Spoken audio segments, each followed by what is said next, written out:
एका शिक्षकाचे उत्पन्न आणि खर्च यांचे गुणोत्तर 11:9 आहे. बघा, उत्पन्न म्हणजे इन्कम आणि खर्च म्हणजे एक्सपेंडिचर, यांचं गुणोत्तर काय दिलं त्यांनी? 11:9 दिले. किती? 11:9. पुन्हा काय म्हणते बघा, जर त्याने वार्षिक 36,000 रुपयांची बचत केली तर त्याचे मासिक उत्पन्न किती? त्याचे मासिक उत्पन्न विचारले आपल्याला. काय? सेव्हिंग दिली, वर्षाची सेव्हिंग दिली किती? 36,000 रुपये. किती दिली? 36,000.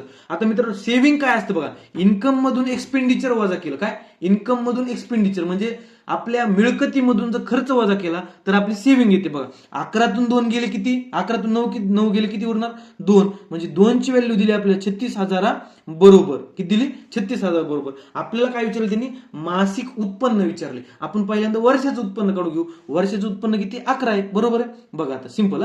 2ची व्हॅल्यू 36,000 आहे तर 11ची किती असणार? बघा, याला जर किती बे पुन्हा किती उरले?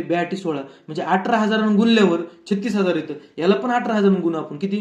3 शून्याला 3 शून्य. जसे 11 8 88, हातच्याले 8, 11 1 11, 11 आणि 8 11 आणि 8 19. म्हणजे त्याचं वार्षिक इन्कम किती आलं?